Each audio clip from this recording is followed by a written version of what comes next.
বাইরে থেকে গেটের তালা, দেওয়ালে সাঁটানো রয়েছে পুরসভার নোটিশ, ভেতরে এখনো রয়েছেন কয়েকজন বাসিন্দা।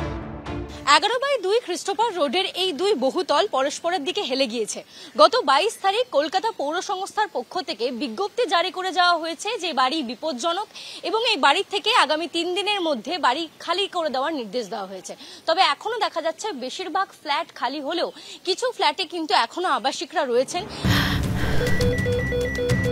ক্যান্সারে নেই আর ভয়, NCRI-এ হবে এর জয়। আপনাদের ভরসা নেতাজি সুভাষচন্দ্র বোস ক্যান্সার হসপিটাল।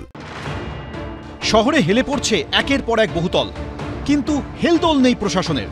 কলকাতা পুরসভার 58 নম্বর ওয়ার্ডের 11/2 ক্রিস্টোফার রোডে পাশাপাশি দুটি বহুতল, একটি 5 তলা, অন্যটি 6 তলা। 5 তলা বাড়িতে বসবাস করছেন অনেকে, 6 তলা বাড়িটি নির্মীয়মান।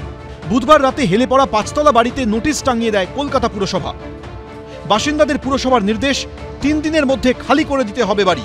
বৃহস্পতিবার বাড়িটি পরিদর্শন করেন কলকাতা পুরসভার ইঞ্জিনিয়ারিং বিভাগের আধিকারিকরা। নোটিশে দেওয়া 3 দিন সময় পেরিয়ে গেলেও সব বাসিন্দা বহুতল ছেড়ে যাননি। কেন তারা বাড়ি ছাড়েননি তা নিয়ে কথাও বলতে চাননি। মেয়র জানিয়েছেন, ইঞ্জিনিয়ারিং বিভাগের আধিকারিকরা রিপোর্ট দেওয়ার পরই সিদ্ধান্ত হবে বহুতল নিয়ে। ট্যাংরায় দুটি বহুতলের মধ্যে ব্যবধান বিপজ্জনকভাবে কমছে। শুধু নিচে নয়, বহুতলের উপরেও হেলে পড়ার প্রমাণ স্পষ্ট। 5 তলা বহুতল ও পাশের 6 তলা নির্মীয়মান বহুতলের মধ্যে কোথাও মাত্র 13 ইঞ্চির ব্যবধান, কোথাও মাত্র 7.5 ইঞ্চি। আমরা দেখেছি এবং স্ট্রাকচারাল ইঞ্জিনিয়ার নিয়ে গেছি, তারা দেখে একটা রিপোর্ট তৈরি করছে। ফাইনাল রিপোর্টটা হয়তো সোমবার দিন দেবেন তারপর আমরা ওই বাড়িটার সম্বন্ধে নেব যে স্ট্রাকচারালি স্টেবিলিটি আছে কিনা।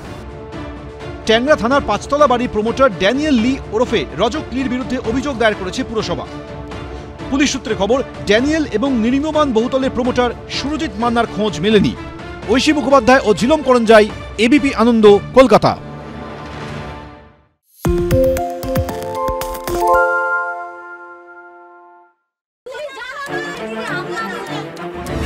বাংলা চেঁচামেচি চায় না, বাংলা খবর চায়। বাংলা খবর, বাংলার খবর। আরে চাটা দে। এই আমার একটা চা দেন। কি হলো আমারটা? বাংলা পক্ষপাত চায় না, বাংলা খবর চায়। বাংলা খবর, বাংলার খবর। সত্য অন্তহীন, সত্যের খোঁজও তাই, সত্য সন্ধানে তাই আমরা অক্লান্ত, অকুতভয়। এবিপি আনন্দ নতুন ভাবনার প্রতীক, যা মনে মুক্ত, তথ্যে যুক্ত এবং যাবতীয় সীমানার বাঁধন থেকে মুক্ত। সীমা না শব্দটির মধ্যে লুকিয়ে আছে মানা শব্দটি, যেন চোখ রাঙানি এক অদৃশ্য বেড়াজাল, যা আটকে রাখে আমাদের এক ছোট্ট গণ্ডির মধ্যে। একমাত্র সঠিক খবরই গড়ে তুলবে এক মুক্ত সমাজ। সেই জগৎ গড়ার লক্ষ্যে কোনো সীমানার ঠুকুটি আমরা মানব না।